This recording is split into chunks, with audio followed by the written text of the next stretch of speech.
इसका मतलब है आप भगवान का प्रतिनिधित्व कर रहे हो और आप किसी का पोषण कर रहे हो। This is art of parenting. The one who is parenting you, you are parenting someone else. भगवान क्या कर रहे हैं? भगवान सबसे बड़े पेरेंट हैं। भगवान अपना कर्तव्य पूरी तरह निभा रहे हैं, हम क्या कर रहे हैं? हमको रिप्रेजेंट कर रहे हैं। What is the meaning of parenting? To serve the supreme lord, भगवान को सर्व करना। Fulfil our duties as parents required, कि अपनी ड्यूटीज को पूरा करना ये पेरेंट्स की रिस्पॉन्सिबिलिटी है। क्या? अपनी ड्यूटीज को पूरा करना। And what is the meaning of duties? क्या है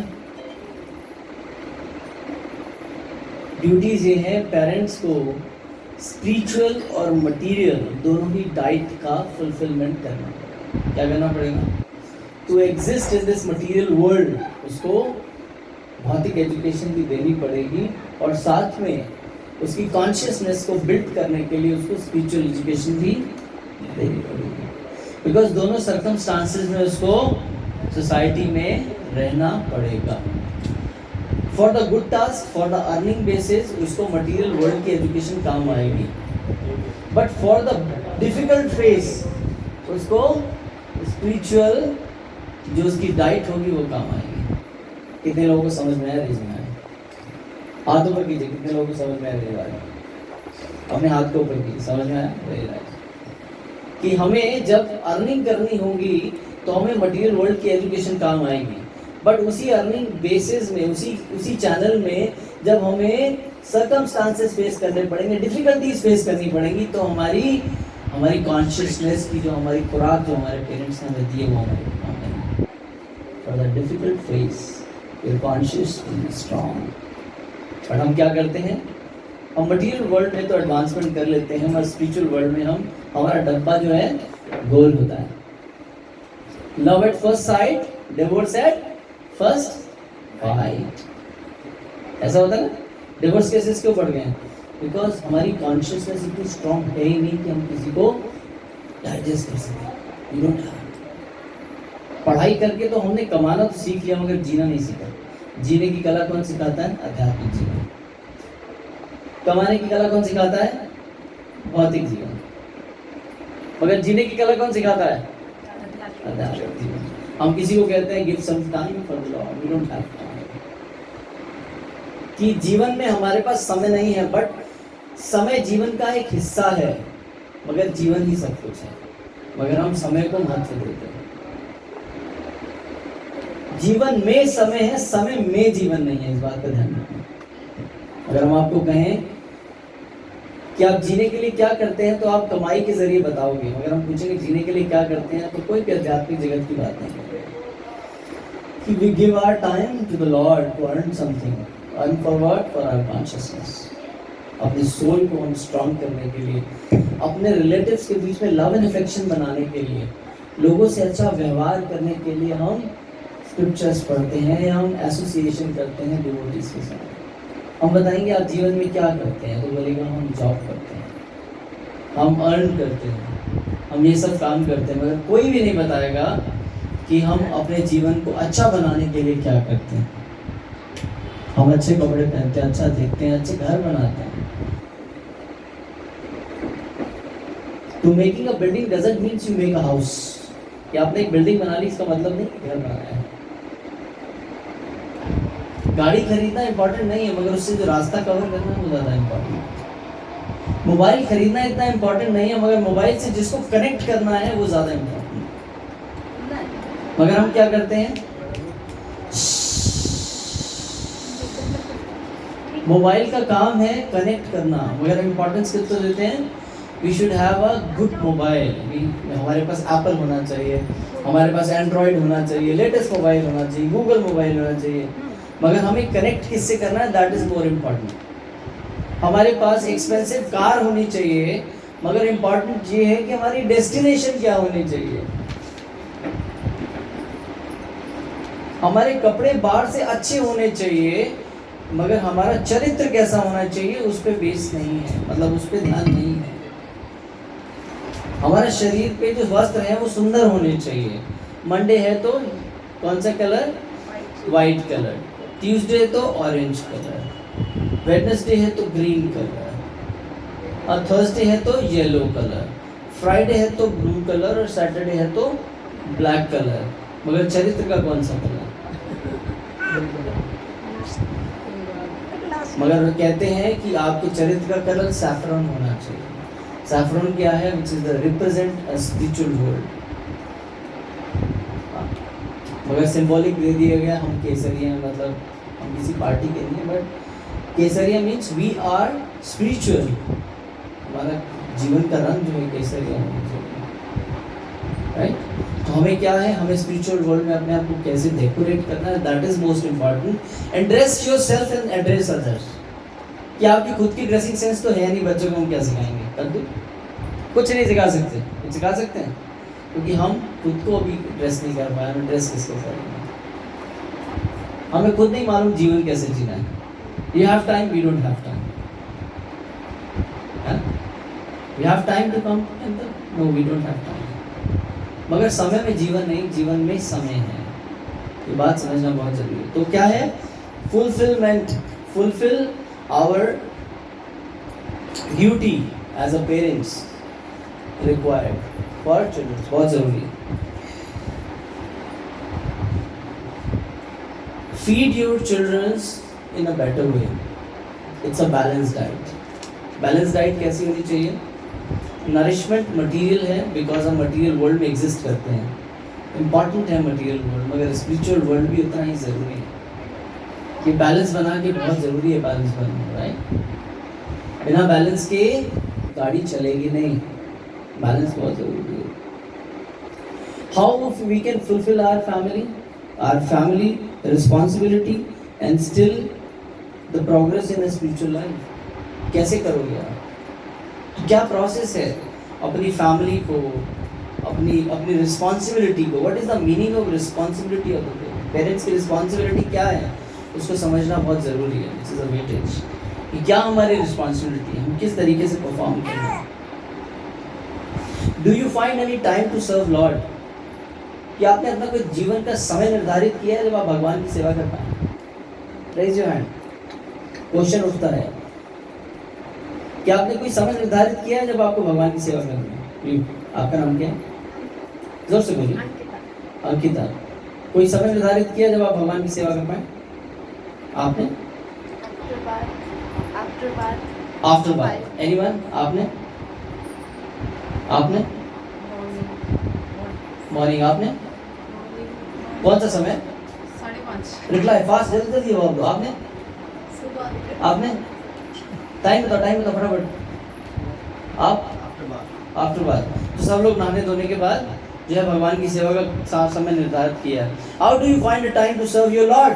ये बहुत बड़ा क्वेश्चन है, पर आप सब लोगों ने गलत जवाब दिया है, उसके लिए तालियां बजाइए। Very good. This is not matter of service, it is a matter of vision. समझ में आया मेरी बात? नहीं समझ में? ये सर्विस करने का मैटर नहीं है कि आपने कितने बजे भगवान को सर्व करना है, क्या टाइम है जब आप भगवान की सेवा करते हैं। तो ये समझना बहुत ज़रूरी है कि कौन सा ऐसा समय है जब हम भगवान की सेवा करते हैं। इसमें ज़रूरी ये है कि भगवान के प्रति आपका विज़न क्या है, उससे निर्धारित होता है कि भगवान की सेवा करने का समय क्या होना चाहिए। आप समझ रहे हैं? भगवान के प्रति आपका नज़रिया क्या है, वो निर्धारित करेगा कि भगवान की सेवा करने का समय निर्धारित कौन सा होना चाहिए। अभी आप धीरे धीरे पॉइंट पे आएंगे, अभी धीरे धीरे, अभी are very close to that. मैं आपको वहां तक ले जाऊंगा। ये रियलाइजेशन कैसे होगी? Realisation that I can serve my lord, my God, caring of my children and husband with love and affection. This is as well as equivalent to serve your God. अब आप समझ में आए कि जब आप अपने बच्चों की, अपने माता पिता की, अपने हस्बैंड की सेवा जब आप करते हो, इसको बिल्कुल इक्विवेलेंट बोला गया है to serve your Lord. It means the whole day you are serving your Lord. आप समझ रहे हैं? सारा दिन आपके लिए भगवान की सेवा है, ना कि सिर्फ सुबह नहाने के बाद। This is as equivalent if you are parent, if you are responsibility आपकी क्या है कि आप 24 घंटे भगवान की सेवा में नियुक्त हैं। कैसे?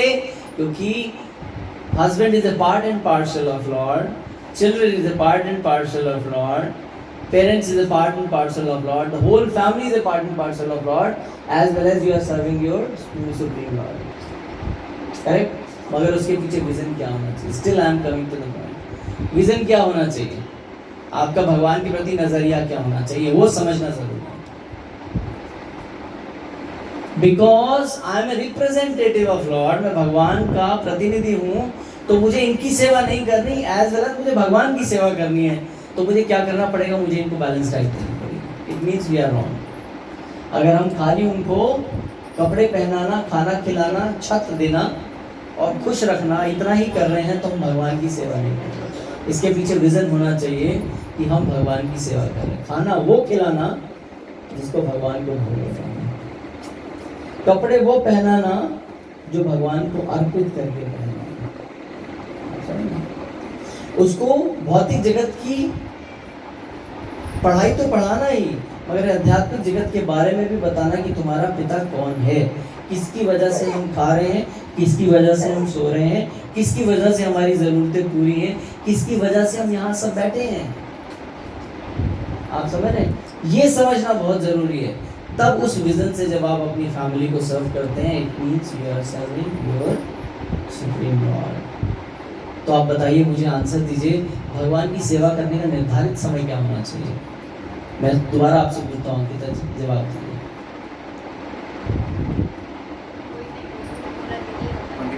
The whole life, not even time. I'm talking about the whole life, right? आपने मुझे जवाब दिया था 24 घंटे। आपका जवाब क्या हुआ? जवाब दीजिए मनोज जी। आपका हर पल। आपका? आप सब लोग कह रहे थे हमारा निर्धारित समय कौन सा? आप बताइए आपका निर्धारित समय कौन सा? In 24 hours सोते जागते you are serving your Lord if you have a vision towards your Lord। अगर आपकी मति भगवान के प्रति है, भगवान की सेवा के प्रति है, तो आप 24 घंटे भगवान की सेवा में नियुक्त हैं। आपको किसी समय की आवश्यकता नहीं। बट हाँ, अर्चा विग्रह की सेवा के लिए, उनको सम्मान देने के लिए एक समय निर्धारित करना पड़ता है। मगर फिर भी भक्तों के जीवन में 24 घंटे भगवान की सेवा होती है, उसके अतिरिक्त और कुछ भी नहीं होता है। राइट? जिन लोगों को समझ में आया बोलेंगे हरि बोल, हरि बोल। सो हमारे जीवन में क्या होना चाहिए? बीइंग अ मदर और बीइंग अ वाइफ और बीइंग अ हस्बैंड और बीइंग अ फादर, हमें क्या करना है? हमें अपनी ड्यूटीज को पूरा करना है। आपको अपने बच्चों को शेल्टर तो देना ही देना है, साथ में ये भी बताना है this is not a house, this is a temple. This is not house, this is a temple. Because इस टेम्पल में कौन रहता है? डिवोटीज। आप क्या हैं? डिवोटी। मैं क्या हूँ? डिवोटी। मनोज जी कौन? डिवोटी। ये कौन? Devotee. You are not coming to the house of Manoj ji के घर पे नहीं आए हो आप मंदिर में आए हो। तो बस यहाँ पर मंदिर क्यों होता है? जहाँ भगवान होते हैं और जहाँ भगवान के भक्त होते हैं उसे कहा जाता है टेम्पल। इसीलिए this is not a house, this is a temple of the Lord. इसीलिए जो घर होता है उसको मंदिर कहा जाता है। मंदिर में कोई शराब लाता है क्या? मंदिर में कोई जुआ खेलता है क्या? नहीं। मंदिर में कोई मांस मदिरा जाती है क्या?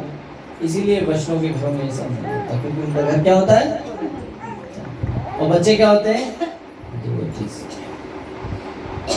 और हमें भक्ति कैसे मिलती है? हमने अभी शुरुआत में हमने एक भजन सुना, उसमें क्या बोला था कि हमें भगवान के चरण कमलों की शरण लेनी पड़ेगी, तब हमसे कृपा प्राप्त होगी। और वो कैसे मिलेगी?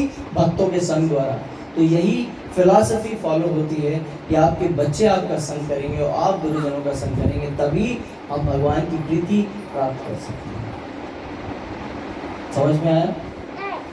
Raise your hand. कितने लोगों समझ में आया? ये अभी भी सबकी दुकानें बंद हैं, शटर नहीं खुला, दुकान बिल्कुल नहीं खुली है। हाँ, अभी मेरी बोली भी नहीं हुई है। हाँ, समझ में आ गया? यस, बोलिए हरि बोल। हरि बोल, जोर से बोलिए हरि बोल, और तेज से हरि बोल, सुनिए हरि बोल। Very good.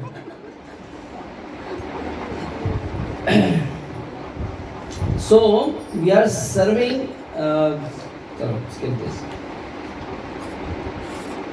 so we are serving our family as well as we are serving our supreme Lord. This is as it is serving your Lord, because आपका विजन जो है भगवान की सेवा करने के लिए होना चाहिए। अच्छा, how do you serve your God? फिर अगेन यहाँ पर आता है कि how you practice your services, कि भगवान को सर्व करने के लिए इम्पोर्टेंट क्या है, आप बच्चों को टीच कैसे करोगे, क्या सर्विसेज की इम्पोर्टेंस क्या है, कैसे सर्विस करोगे भगवान को। ये सब तो ठीक है,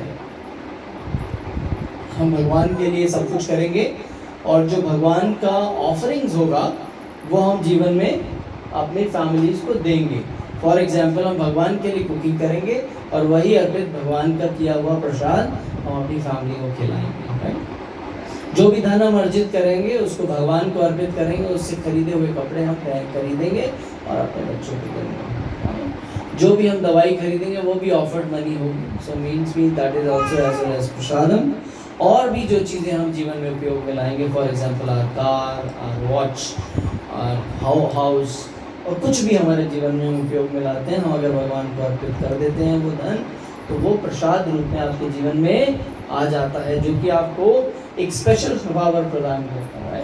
उससे स्पेशल नरिशमेंट होती है। खाली आप भौतिक चीज़ें नहीं खरीदते हो, आपकी कॉन्शियसनेस भी प्योर होती है।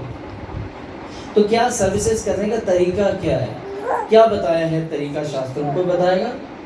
What is the way to serve your lord? नहीं, तो यहाँ पर शास्त्रों में कहा गया, श्रीमद् भागवतम में कहते हैं there is a 9 ways listed in Bhagavatam, कि 9 प्रकार के हमें विधियां बताई गई हैं, ठीक है। वो विधि है, पहली सबसे इम्पॉर्टेंट विधि बताई गई है श्रवण करना, हियरिंग अबाउट गॉड, भगवान की ग्लोरिफिकेशन सुनना। तो ये आपकी रिस्पॉन्सिबिलिटीज है कि आपको अपने बच्चों को सबसे पहले बताना है कि भगवान एक्चुअली है कौन। हमारे बच्चे जन्म ले लेते हैं, बड़े भी हो जाते हैं, उनको ये नहीं पता होता कि हमें इस संसार में रखने वाला, हमें पालने वाला, हमें पोषण देने वाला कौन है, हमें पता ही नहीं होता।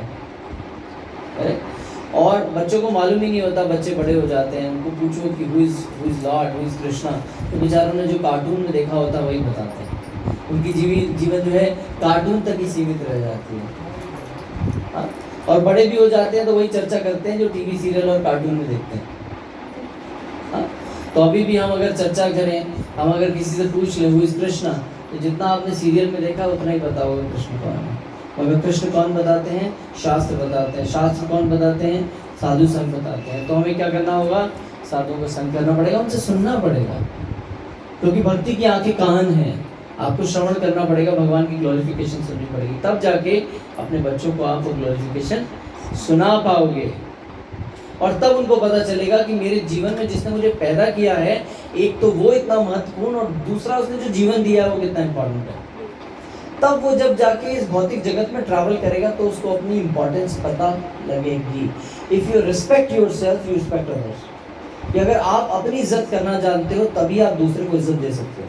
अगर आपको पता है आप भक्त हो, आपका शरीर किस लिए बनाया गया है, आपकी बुद्धि भगवान ने ऐसी क्यों दी, आपको मनुष्य ने क्यों दी है, जब आपको इसकी इम्पोर्टेंस पता चलेगी तब आप वैसे ही काम करोगे जैसे भक्त हो करना चाहिए। तब जाके आप दूसरों को भी प्रेरित कर पाओगे। उस प्रेरणा में पहले तो आपके बच्चे, आपका परिवार आ जाता है।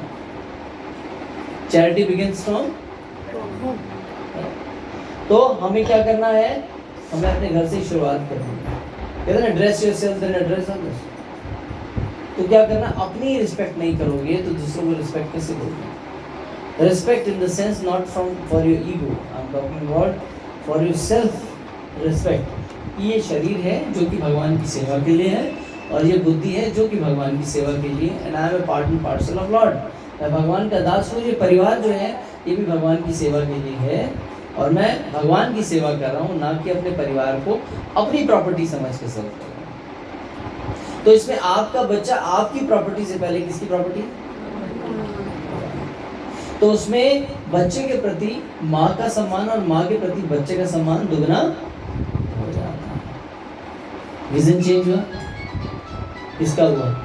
Raise your hand. हाँ, पुराने घर में नया वाइट वॉश हुआ किसी के? कुछ नया नया दिख रहा है? Very nice. तो हमारी रिस्पॉन्सिबिलिटी होनी चाहिए, पहला काम है हियरिंग करना। बच्चे को पैदा होते ही हम क्या बताते हैं? बेटा ये चाचा, देखो चाची, देखो ताई, ये दादी, पापा, मम्मी, फूफा, फूफी। थोड़ा सा बड़ा बच्चा होता है तो देखने लगता है चीज़ें। बेटा fan, ball, cat, dog, DOG dog. अगर कोई नहीं बताता, GOD का को बताता है? अगर भक्तों के घर में जो बच्चा जन्म लेता है उसके पहले सबसे पहले कान में कहते हैं हरे कृष्णा। क्या कहते हैं? हरे कृष्णा। जब भगवान का नाम लेते हैं ताकि उसको भगवान की कृपा प्रदान हो, जीवन में से सबसे पहला अक्षर वो भगवान का सुने और भगवान के बारे में जाने। तो यहाँ पर बताया जाता है कि देयर इज अ गर्भ धारण संस्कार होता है। जब भक्तों के जीवन में भगवान रहते हैं तो जब माँ कंसीव में नहीं करती उससे पहले भक्त होते हैं, भक्त लोग जो उनकी चेतना ही भगवान वाली होती है, तो वो शुरू से ही कीर्तन सुन रहे होते हैं। उनका जीवन में नया दाम्पत्य जीवन होता है, नई नई शादी होती है, उनके घर में कीर्तन होता है, मंदिर जाते हैं, एसोसिएट करते हैं, स्पिरिचुअल लाइफ होती है। तो उनके घर में जो बच्चा आता है ना, उसकी भी मति वैसी है। आप समझ रहे हैं? उसकी भी कॉन्शियसनेस वैसी होती है। जब बच्चा गर्भ में आ जाता है तो माँ भागवतम सुनती है, ध्रुव महाराज की कथा सुनती है, प्रहलाद महाराज की कथा सुनती है, कृष्णा's pastime सुनती है, ताकि उसकी मति जो है कृष्ण में लगे और उसके अंदर कृष्ण की क्वालिटीज डेवलप हो। उसके कमरे में कृष्ण का तस्वीर होती है, उसका पति रोज उसको भगवत गीता पढ़ के सुनाता है और उसकी कॉन्शियसनेस हमेशा गॉड कॉन्शियस रहती है। तो क्या होता है, जो संतान उत्पत्ति होती है वो भी वैसी होती है। एग्जाम्पल के रूप में प्रहलाद महाराज किसके घर में जन्म हुआ? असुर के घर में जन्म हुआ। और चेतना कहाँ से आई? क्योंकि नारद मुनि के वचनों को सुना था माँ के गर्भ में, इसलिए प्रहलाद पैदा हुआ। तो किसी राक्षस के भी गर्भ से प्रहलाद पैदा हो सकता है, ये भगवान की पावर है। आप समझ रहे हैं? बच्चा भी इस बात को एक्नॉलेज कर रहा है। अभी सुनो, आवाज निकल रही है उसकी। आप समझ रहे हैं? तो गर्भ से, राक्षस के गर्भ से भी प्रहलाद जैसा पुत्र, प्रहलाद जैसा भक्त पैदा हो सकता है। ये भगवान के नाम की महिमा है।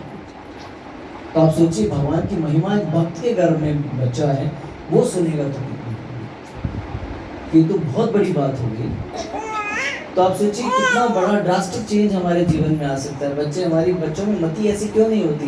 क्योंकि माता पिता की चेतना नहीं होती भगवान में।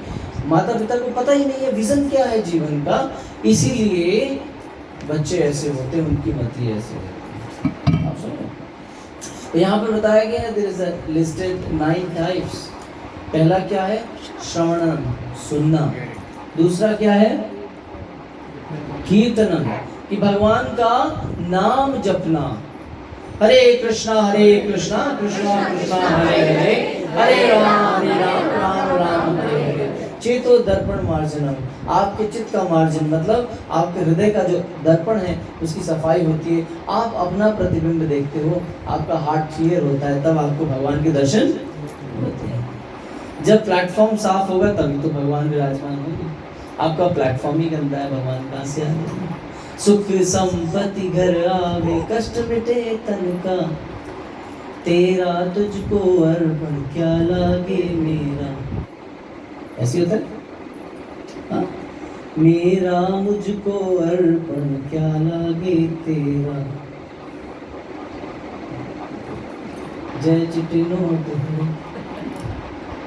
मन में तो यही चल रहा होता है, मेरा मुझको अर्पण क्या लगे तेरा। सारा तो मुझे ही अर्पण हो रहा है, तुम्हें तो खाली मुझे ऑफर करना है, तुम लेते थोड़ी ना। अगर भगवान लेते हैं, भगवान का नाम है भावग्राही जनार्दन, भगवान अपनी चेतना से हर चीज स्वीकार कर लेते हैं।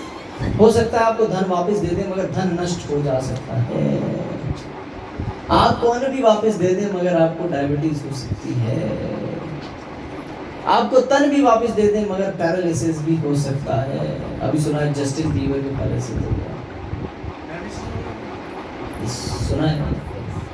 Half face, he is a billionaire. बहुत कम रूम में इतना म्यूजिक इंडस्ट्री में इतनी ख्याति प्राप्त करने वाला जस्टिन बीबर, उसको पैरालिसिस हो गया। Anything, if you are not offering your obediences towards your lord, it means you are doing cheating. कुछ भी हो सकता है, एनीथिंग पॉसिबल, कुछ भी जीवन में हो सकता है। You should offer your everything towards your Lord. तो ये मत सोचिए कि भगवान लेते नहीं है, भगवान ले लेते हैं। भगवान ऐसे लेते हैं आपको पता भी नहीं चलता। आपने कुछ ऑफर किया, भगवान ने आपको लौटा दिया, हो सकता है आप खाना पाओ। भगवान को आपने धन ऑफर किया, भगवान ने तो स्वीकार कर लिया, वही धन ऑफर करके आपने अपने इस्तेमाल में ले लिया, धन चोरी हो गया। कुछ भी हो सकता है, राइट? कुछ भी पॉसिबल है। ये मत सोचिए ही भाव ग्राही जनरल आपकी चेतना को ऑब्जर्व कर लेते हैं, यू तुरंत पकड़ते हैं। समझ में आया? ये मत सोचिए, अंडर एस्टिमेट मत कीजिएगा। He is top most, he can do anything. जो पॉसिबल इम्पॉसिबल से भी परे है ना, वो कर सकते। वो दिन में रात, रात में दिन, दिन में तारे भी दिखा सकते हैं। तो यहाँ पर है श्रवणम कीर्तनम, और तीसरा क्या है? पाद सेवनम। पाद सेवनम मतलब क्या करना? भगवान की सेवा करना, भगवान के चरणों की सेवा करना। फिर अर्चनम, अर्चनम भगवान की आरती करना। आरती किसे करना? जो पंचभूत भगवान ने आपको दिए, उन पंच तत्वों से भगवान की आरती करना, उसको ऑफर करना और सारे दिनचर्या में उसका इस्तेमाल करना।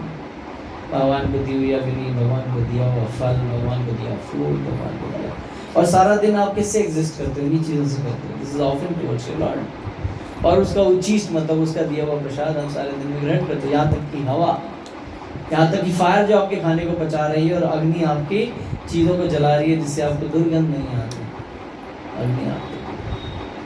फिर क्या है? यस, वंदनम। वंदना मतलब भगवान के नाम का गुणगान करना, भगवान की आरती करना। हाँ, जैसे हमने अभी कहा, जय राधा माधव कुंज बिहारी, गोपी जन वल्लभ गिरिवरधारी, यशोदानंदन ब्रज जन जन यमुना तीर वनचारी, जय राधा माधव कुंज बिहारी। ये भगवान के नाम है। भगवान के नाम का गुणगान करना, भगवान की महिमा को बताना अपने परिवारजनों को, अपने बच्चों को। कितने महान व्यक्ति हैं। हम बिल गेट्स के बारे में बताते हैं, हम बड़े बड़े साइंटिस्ट के बारे में बताते हैं, पुतिन के बारे में बताते हैं, रशिया फाइट के बारे में बताते हैं, सब कुछ बताते हैं। बट हम ये नहीं बताते कि who is the supreme personality of godhead. कितने लोग बताते हैं? कितने लोगों ने बताया? फ्यू। और कितने लोगों ने शिद्दत से बताया, डेडिकेशन से बताया? हमने चलते फिरते बता दिया भगवान ही भगवान है। इन्होंने पूतना को मारा, इन्होंने इस असुर को मारा, इन्होंने उस असुर को मारा। ये सखियों के साथ रासलीला करते थे, वृंदावन में इनका जन्म हुआ। बस चलते फिरते बता दिया। डेडिकेशन से बताना पड़ेगा। He is the only one जो आपके जीवन में सब कुछ है, ये बताना पड़ेगा डेडिकेशन के साथ, तब वो जाके उस पथ पे चलना शुरू करेंगे। सही या गलत? मगर हमने कैसे बताया? हमने अभी बता दिया। हमने ये डेडिकेशन के साथ नहीं बताया कि यही सब कुछ है। जीवन में अगर कोई लक्ष्य है तो ये है, बाकी सब साधन है। क्या है? जीवन में अगर कोई है तो यही लक्ष्य है, और बाकी सब साध्य सिर्फ यही है, टारगेट ये है, बाकी सब साधन है। तुम मेरे बच्चे बन के आए, ये भगवान का एक साधन है। मैं तुम्हारी माता बनी, ये भगवान का साधन है। लक्ष्य दोनों को मिलके भगवान की सेवा करना है। पति को पत्नी से मिलाया, पत्नी को पति से, ये साधन है। दोनों को मिलके भगवान की सेवा करना, ये लक्ष्य है। माँ ने बच्चे को जन्म दिया, बच्चे ने माँ के गर्भ से जन्म लिया, ये साधन है। दोनों ने परस्पर एक साथ सहयोग करके भगवान की सेवा करनी है, ये लक्ष्य है। दफ्तर जाना साधन है, लक्ष्य से साधन से अर्जित करके भगवान को सर्व करना ये लक्ष्य है। स्कूल जाना, भौतिक जगत में रहने के लिए शिक्षा ग्रहण करना ये साधन है, उसका उपयोग भगवान की सेवा करने के लिए ये लक्ष्य है। मगर हमने क्या किया, साधन को लक्ष्य और लक्ष्य को साधन समझ लिया कि भगवान हमारी भौतिक वस्तुओं को देने के लिए एक साधन है। नहीं, भगवान साधन नहीं है। भगवान को भोग लगाना एक साधन है, तभी तो खाएंगे, भोग लगाए बिना थोड़ा ना खा सकते हैं। आज हमें पिज्जा खाना है तो भगवान को भोग लगाना पड़ेगा, उसके बगैर तुम कैसे खा सकते हैं। मगर भगवान को खिलाने के लिए खाना है, ना कि खुद खाने के लिए खाना है। तो हमने अपराध किए हैं, मंदिर जाना है और अपने पाप को धो के आना है। भगवान वॉशिंग मशीन तो है नहीं, इधर पाप किया उधर धो डाला। जैसे ईसाइयों में करते हैं, हर चर्च में संडे जाते हैं, कन्फेस करते हैं, कन्फेस रूम में जाते हैं, कन्फेस करते हैं, बाहर आ जाते हैं। उसके बाद पूरे हफ्ते पूरा अपराध करेंगे, कोई दिक्कत नहीं। ऐसा नहीं है, भगवान वॉशिंग मशीन नहीं है कि सारे हफ्ते आपने अपराध किया जाओ और धो के आ जाओ। वो साधन नहीं है, वो लक्ष्य है। हमने क्या सोचा, उनने जो देना है वो साधन है।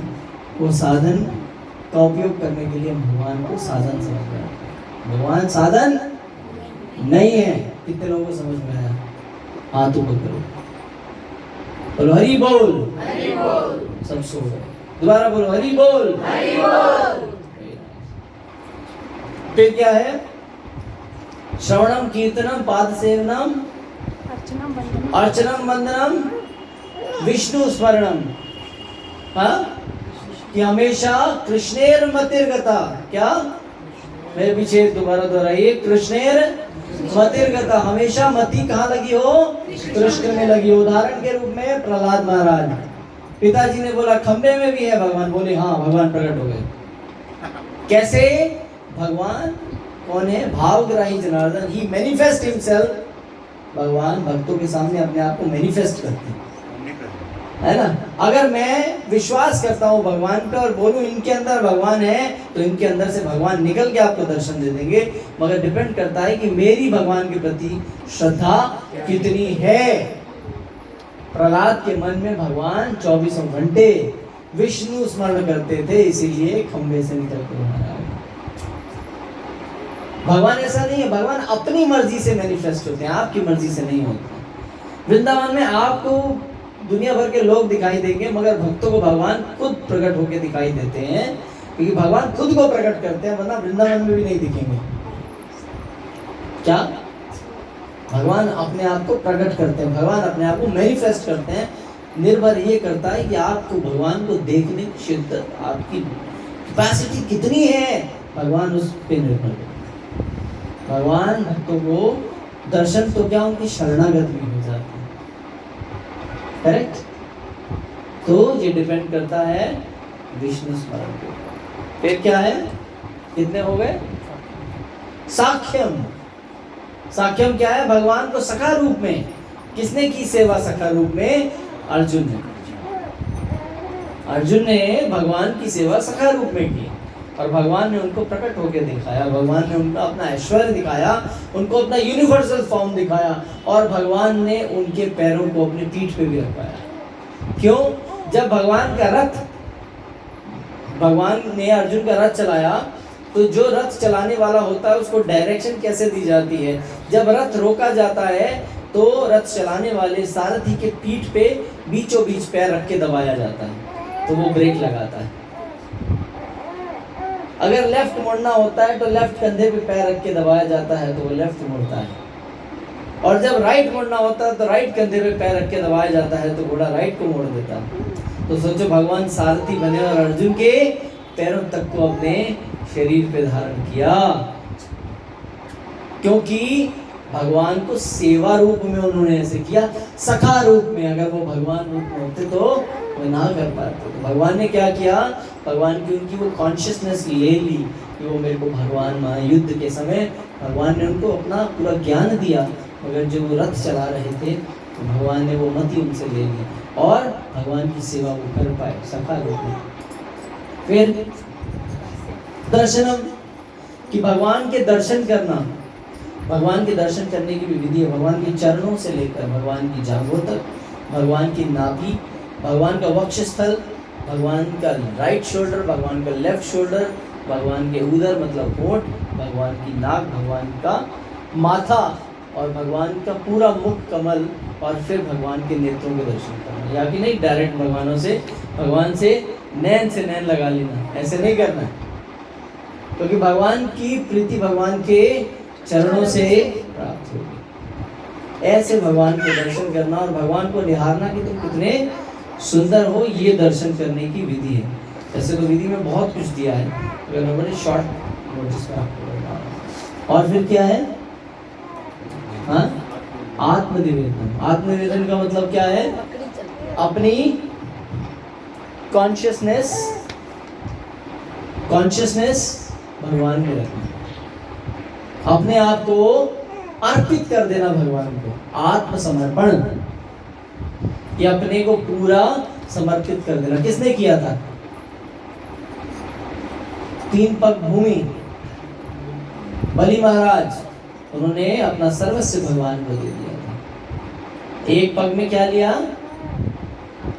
धरती पृथ्वी, दूसरे पग में आकाश, और तीसरे में बलि महाराज ने अपना शीश भगवान के सामने रख दिया, क्योंकि धरती और आकाश दे चुके थे, उन्होंने अपना सर्वस्व भगवान के।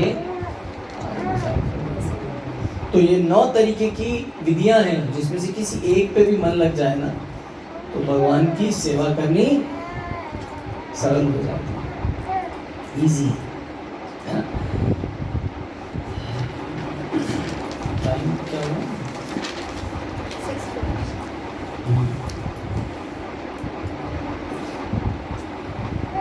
तो बच्चों को जो हमें विधि सिखानी चाहिए, बहुत अर्ली स्टेज में सिखानी चाहिए। उनको रोज उनकी नीड्स को पूरा करना और ये बताते रहना कि ये देने वाला कौन है। If you are having a good food, you offer to the lord and have. ये देने वाला कौन है? ये ब्रेड जैम भगवान ने दिया है, ये चपाती जो तुम खा रहे हो भगवान ने दी है, जो राजमा तुम खा रहे हो भगवान का प्रसाद है। If you are going school, teacher is a representative of lord. तुम्हारी जो भौतिक जगत की जो पुस्तकें हैं, आध्यात्मिक ज्ञान है, भौतिक ज्ञान देने के लिए वो पढ़ना ज़रूरी है, और घर आके आध्यात्मिक ज्ञान भी लेना ज़रूरी है, क्योंकि वो तुम्हारी कॉन्शियसनेस को स्ट्रांग बनाता है। तुम्हें इस भौतिक जगत से फाइट करने के लिए ट्रेन करता है, ये समझाना बहुत ज़रूरी है। और फिर हम क्या क्या देते हैं बच्चों को? इफ़ वी गिव, हमें देना क्या क्या चाहिए? We should give good reading to the kids, कि बच्चों को भगवान के बारे में पढ़ना सिखाना चाहिए, कि उनको भगवान के पास टाइम्स पढ़ के सुनाना और उनको प्रेरित करना कि वो भी इनको पढ़ें, और नहीं तो ऑडियो लगा देना ताकि उनके कानों में जाए। भले ही बच्चा 16 साल का क्यों ना हो या 17 का क्यों ना हो, अगर घर में कुछ चल रहा है तो सबके कानों तक पहुंचेगा, और जिसके कानों तक पहुंचेगा उसकी अनर्थ नष्ट हो जाएंगे, अनर्थ निवृत्ति हो जाएगी, तब जाके उसको कृष्ण प्रेम प्राप्त होगा। और ये अनकॉन्शियस वे में भी हो जाता है। चलते फिरते भगवान का नाम अगर कानों में पड़ जाए तो हमारे अनर्थ खत्म हो जाते हैं। तो ये ऐसा डोज है जो बिना बताए भी दिया जा सकता है। तो आप अपने घरों में जाके ऑडियो चला सकते हो रोज, जब आपके घर में सब लोग हो ना, पूरी जेंट्री बराबर हो, उस समय ऑडियो चला दो, बस वो दिमाग में चलता ही रहेगा। और फिर हमें क्या करना चाहिए? We should listen the glories of the lord, भगवान की महिमा का गुणगान सुनना। अभी तो हमने क्या बताया? रीडिंग करना, कुछ अच्छा पढ़ना, जोर से पढ़ना ताकि सब लोग, बच्चे भी सुने। रात को रोज कुछ पढ़ के सोना और बच्चे को सामने बैठा के और उसके सामने रीडिंग करना। That today I am reading Bhagavad Gita chapter 2 shloka 5 in Hindi, you should understand this. I am reading और मैं रीड कर रही हूँ और इसका मतलब बताना, फिर मैं तुम्हें बताऊंगी कि भगवान इसके बारे में क्या कहना चाह रहे हैं। तो जो आप अपने बच्चे को रोज फीड कर रहे हो वो आपका फ्यूचर बना रहा है, वो अपना फ्यूचर डेवलप कर रहा है उससे, ठीक है। दूसरा क्या है, स्पिरिचुअल म्यूजिक सुनना। हम क्या सुनते हैं, Who lets the dogs out? बहू बहू बहू, ऐसी होता है कि क्या मतलब हुआ, बाहर सारे कुत्ते भौंक रहे हैं, कैसे, वो वो वो, is it make any sense? कोई सेंस है? कोई सेंस है? मगर अभी हमने भजन सुना, उसका मतलब क्या है, कोई सेंस था? हाँ, तो ये म्यूजिक ना सुन के स्पिरिचुअल म्यूजिक सुनना, जिसका सेंस हो, जिससे कुछ बेनिफिट मिल रहा है आपको। हंसी आ रही माता जी, मैं गा रहा हूं तो हंसी आ रही है, यही बाहर चल रहा होता तो हंसी नहीं आती, क्योंकि वहां मेजोरिटी आ जाती है। मेरा ये बोलने का मकसद ये था कि इस बात को समझें कि जब 10 गधे आपस में मिल जाते हैं तो वहाँ अगर ढैचू ढैचू हो रही होती है तो फर्क नहीं पड़ता, मगर इस मेजोरिटी में अगर कोई गधा आके बोलने लगेगा तो आपकी सबकी नजर उधर जाएगी। तो ये जो गधों की मेजोरिटी है जो इस म्यूजिक को सुन रही है, उस मेजोरिटी में हम भी आ जाते हैं, हमारा कॉन्शियस वैसा हो जाता है, इसलिए हंसी नहीं आती। अगर अभी आप भक्तों की मेजोरिटी में, इसलिए आपको हंसी आ गई। यही आप बाहर सुन रहे होते तो हंसी नहीं आती, करेक्ट, सही है? हाँ, मगर जिसने सुना है दोबारा सुना तब हंसी नहीं आज आ गई, क्यों? क्योंकि माहौल ऐसा नहीं। तो स्पिरिचुअल म्यूजिक सुनना, that is important, this make sense. फिर क्या है, भगवान के बारे में सुनना, लेक्चर सुनना, किसे? To the like minded people, the one who understand the parameter of spiritual environment के, डिवाइन को समझने वाला। You can listen from someone who know about lord, who love to the lord, वो भगवान से प्रेम करने वाला हो, जो भगवान के बारे में जानने वाला हो, जिसकी भगवान के प्रति प्रीति हो, उससे जाके चर्चा करना, उससे डिस्कशन करना, उससे प्रश्न पूछना। जिज्ञासा का सबसे पहला निशान क्या है, निशानी क्या है? जिज्ञासा, प्रश्न करना, ये सबसे बड़ी जिज्ञासा। कैसा होता है, जब कोई लड़का लड़की का पीछा करता है तो उसके घर का नंबर, पिता क्या करते हैं, भाई क्या करता है, फोन नंबर सब पता करता है, करता है, करता है, होता है सर? नॉनसेंस। क्यों? क्योंकि उसकी डिजायर है जानने की, जिज्ञासा है, उसके मन में प्रश्न है, कैसे तैसे भी पता करेगा। करेगा कि नहीं करेगा? करेगा, करेगा। ये प्रैक्टिकल बता रहा हूँ आपको, जो जीवन में चल रहा है, जो हम आंखों से देखते हैं, हंसने वाली बात नहीं है, हम आंखों से देखते हैं। मगर हमारे भगवान के प्रति इतनी जिज्ञासा नहीं कि हम भगवान के प्रति जाने। आप समझ, ये आपकी डिजायर पे, आपकी विजन पे, आपके भगवान के प्रति इंटेंस डिजायर कितनी है, उस पर निर्भर करता है कि आप कितना जानना चाहते हैं भगवान के बारे में। कई लोग पहले लेट आते थे, कई लोग आते ही नहीं थे, मगर वो आते हैं अब। जिज्ञासा। माता जी हंस रही हैं, उनको समझ में आ गया, उनके लिए कह रहा हूँ। And associated with like minded people, ऐसे लोगों का संग करना जो आपको भगवान की प्रति प्रेरित करे और भगवान के प्रति जिज्ञासा आपकी बढ़ाए। That means spiritual speakers, the one who know about lord, ठीक है। And we should listen daily. भगवान का कोई पास टाइम सुनना बहुत जरूरी है। जैसे रोज खाना खाना आपको रोज एनर्जी देता है, देता है। आज आपने गोभी का पराठा खाया, कल आपने मूली का खाया, परसों आपने फिर किसी चीज़ का खाया, हाँ, शाम को दाल मखनी खाई, फिर आपने शाही पनीर खाया, कई बार आइसक्रीम खाई, कई बार छोले भटूरे खाए, कई रसगुल्ले खाए, गुलाब जामुन खाए, टिक्कियाँ खाई, गोलगप्पे खाए, वैरायटीज बदल बदल के खाई। उससे क्या हुआ, आपका टेस्ट डेवलप होता गया और आप और अच्छा खाने की जिज्ञासा में और नई नई जगहों पे जाने लगे। समझ रहे? आज इसके गोलगप्पे अच्छे थे, कल उसके खाऊंगी, वहाँ ज़्यादा अच्छे हैं, यहाँ कम अच्छे हैं, और अच्छा टेस्ट लेना है तो थोड़ा दूर जाना पड़ेगा। उससे क्या होगा, ये ज़बान का टेस्ट कभी ख़त्म नहीं होता, बढ़ता ही जाता है। उसी तरीके से भगवान की रोज नई ग्लोरिफिकेशन सुनना भगवान के प्रति आपकी प्रीति को बढ़ा देता है। समझ में आ रही है? किसको समझ में आ रही है? प्यास लगी सबको? हाँ, भगवान के प्रति आपकी प्रीति बढ़ा देता है। टेस्ट डेवलप करना टेस्ट से ही डेवलप होता है। कितने लोग हामी भरते हैं इससे? कितने लोग ओके करते हैं? टेस्ट से टेस्ट डेवलप होता है। यस और नो? टेस्ट से टेस्ट डेवलप होता है।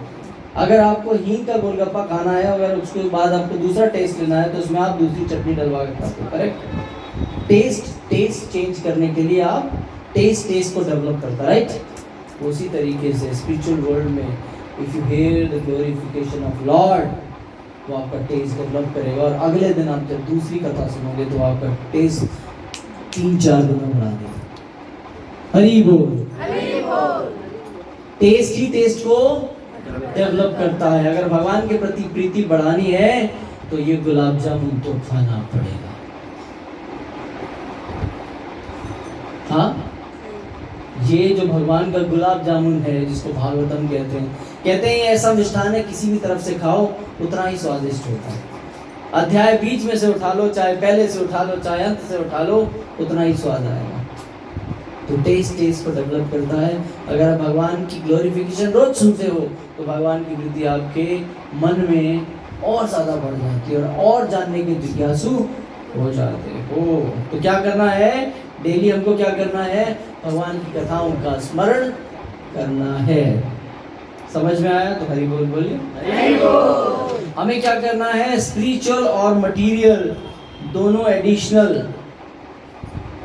करके अपने एनवायरनमेंट को ऐसा रखना है। You make your spiritual environment with two club both material और स्पिरिचुअल, दोनों को मिलाना पड़ेगा। भौतिक पढ़ाई आध्यात्मिक जगत के लिए है और आध्यात्मिक पढ़ाई जो है भौतिक जगत के लिए। क्या समझे? Vice versa.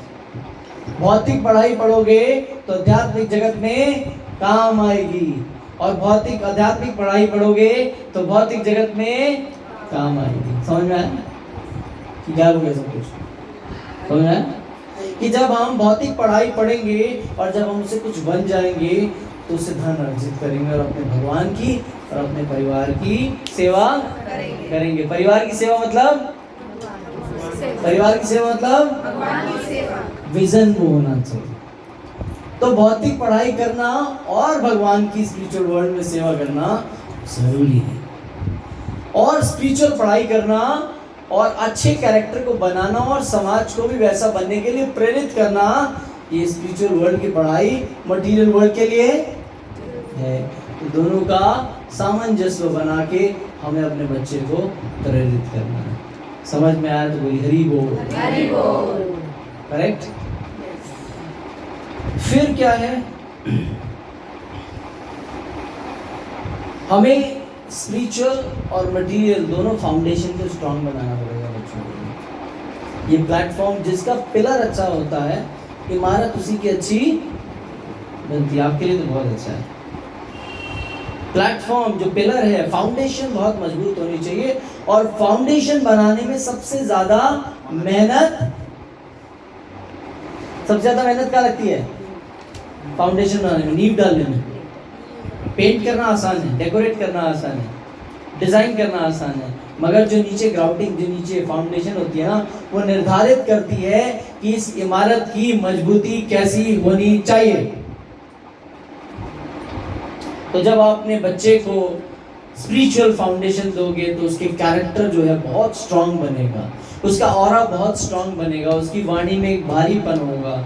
जब वो किसी से मिलेगा तो उसकी वजन की डिमांड होगी, उसकी बात लोग सुनेंगे, उसकी बात कोई हल्के में नहीं लेगा, बिकॉज उसकी फाउंडेशन स्पिरिचुअल है, राइट?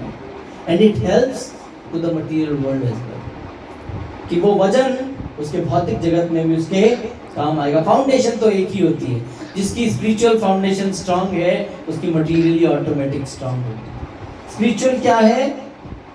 फाउंडेशन। मटेरियल क्या है? ऊपर की डेकोरेशन। क्या है?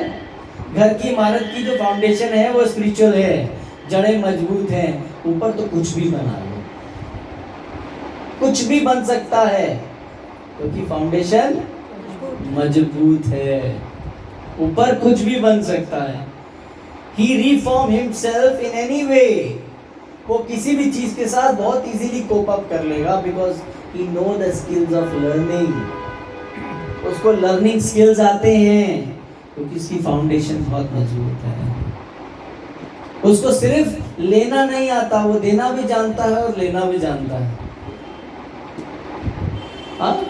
और इस संसार में क्या होता है, जिसकी फाउंडेशन मजबूत नहीं होती सिर्फ वो लेने का काम करता है, दे नहीं सकता। जिसकी फाउंडेशन मजबूत है वो गिवर है, जो देता है संसार में उसी को सब कुछ मिल जाता है। हाँ माता जी समझ में आ रहा है? जो संसार में सबको देता है भगवान उसको सब कुछ दे देता है क्योंकि उसकी सेटिस्फैक्शन की कोई सीमा नहीं रहती। ही सेल्फ सेटिस्फाइड। उसके पास करोड़ों धन अपार भी होगा ना तो भी उसको पता है कि उसकी कीमत उतनी है जितनी वो भोग सकता है, उससे ज्यादा उसकी कीमत कुछ नहीं है। रोटियों का अगर भंडार भी हो और आपको भूख लगी हो तो दो से ज्यादा आपके किसी काम की नहीं है, बस केवल आपकी आंखों को रोशनी देने के लिए। समझे? चश्मा चाहे कितना भी महंगा हो, उसमें लगे हुए ग्लासेस आपको जितना देखने के लिए डिजाइन है उतना ही दिखाते हैं। फ्रेम से कोई मतलब नहीं होता। फ्रेम तो खाली आंखों को रोशनी देने के लिए है कि सामने वाले को कैसा लग रहा है और मुझे कैसा लग रहा है जब सामने वाला मुझे देखता है। मगर मेन इंपॉर्टेंस किसका है? उस लेंस का है, उस ग्लासेस का है जो आपको विजन दे रहा है कुछ देखने के लिए। बस ये हम चमकती हुई चीजों को लोग चमकता देखें और हम चमकाता देखें। हाँ समझ में आ रही है?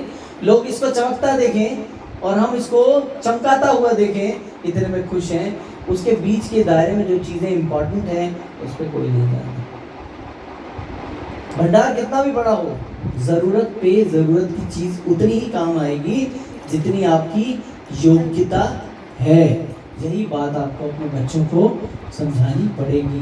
Don't go for a desires, go for needs. आप समझ रहे हैं? जो चीज देखो से फैसिनेट मत हो, देखो तुम्हारी कितने काम की है। Don't go for a desires, go for needs. जरूरत की चीजों को चुनना सीखो और अपने इस्तेमाल में लाओ। डिजायर्स के पीछे मत भागो, नीडफुल चीजों को हाथ लगाओ जो तुम्हारे उपयोग की है, जिसको तुम उपयोग कर सकते हो, जो तुम्हारे लिए अनिवार्य है, उसी को चुनाव में लाओ। अन्यथा चीजों को, चमकती और चमकाती हुई चीजों को ना देखो। ये फाउंडेशन बहुत जरूरी है। आपने कभी सुना है कोई बड़ा आदमी फेसबुक देखते देखते रिच हो गया? टिकटॉक बनाते बनाते मतलब देखते देखते रिच हो गया? जितने भी आप सक्सेसफुल लोग देखोगे वो सब पहले के जमाने के लोग, सब आध्यात्मिक थे। आप समझ रहे हैं? मैं एक बार एक व्यक्ति से मिला नरहरी डालमिया से। नरहरी डालमिया कंपनी के ओनर है। उनके ऑफिस बहुत सुंदर बना था, मगर जो उनका केबिन था ना, उनका पर्सनल रूम था, वो लकड़ी के उससे बना था, पैनल से। तो जैसे पुराने ज़माने में नहीं बना करते, लकड़ी की दीवारें होती हैं वो पट्टियों वाली, और पुराना एक शेल्फ होता है उसमें किताबें लगी होती हैं। और देखा तो उनके पीछे भागवतम, भगवद गीता और रामायण की किताबें थी और आध्यात्मिक किताबें बहुत सारी थी। मैंने कहा आप अभी भी ये सब पढ़ते हैं? बोले मैं दिन के 2 घंटे यही पढ़ता हूँ। और जितना बड़ा एम्पायर देख रहे हो ना, सब इसी से बना। आप समझे? तो ये मल्टीमीडिया में जाके रिच नहीं बने या मल्टीमीडिया जाके ये सब नहीं हुआ। They all are spiritual people, they know the importance of lord. भगवान के महत्व को जानने वाले लोग हैं, मेहनत करते हैं, फाउंडेशन बनाते हैं, विजनरी होते हैं। ये लोग कहाँ से बनते हैं? बिकॉज ये चुनाव करते हैं जरूरतमंद चीजों का, ना कि डिजायरफुल नीड्स का। कोई भी बहुत बड़ा व्यक्ति आप देखोगे, he was simple, he is simple, he will simple। आप देखोगे कि अगर आप देखो Ratan Tata, he is a simple man but he is a billionaire, correct? बस he is a simple man, क्योंकि जो चुनाव सिंपलिसिटी का करते हैं वही जीवन में कुछ हासिल करते हैं। तो बच्चों को ट्रेनिंग देना कि नीडफुल चीज़ों को ही चुनाव में लाएं, डिज़ायर वाली चीज़ों को हाथ में चुनाव ना करें। And that is a form of worship to make a environment, spiritual environment. अगर अपना एनवायरनमेंट आप स्पिरिचुअल रखते हो तो ये भगवान की वर्शिप के इक्विवेलेंट है, इससे कम नहीं है। भगवान की आरती करना और अपने एनवायरनमेंट को स्पिरिचुअल रखना दोनों बराबर है। अगर घर में हम आवाज़ लगाते हैं हरि बोल हरे कृष्णा सुनते हैं तो क्या है? स्पिरिचुअल एनवायरनमेंट है। और कई लोग घर में बोलते हैं सुनती है क्या, प्यास लगी है, इतनी देर से पानी मांग रहा हूं देती नहीं है, ओए, कौन सा एनवायरनमेंट है? ये भौतिक आवरण है। अगर कोई बोला हरि बोल और अगर गुस्सा भी आ गया हरि बोल सुनती नहीं हो, उसमें भी हरि बोल, ये स्पिरिचुअल एनवायरनमेंट।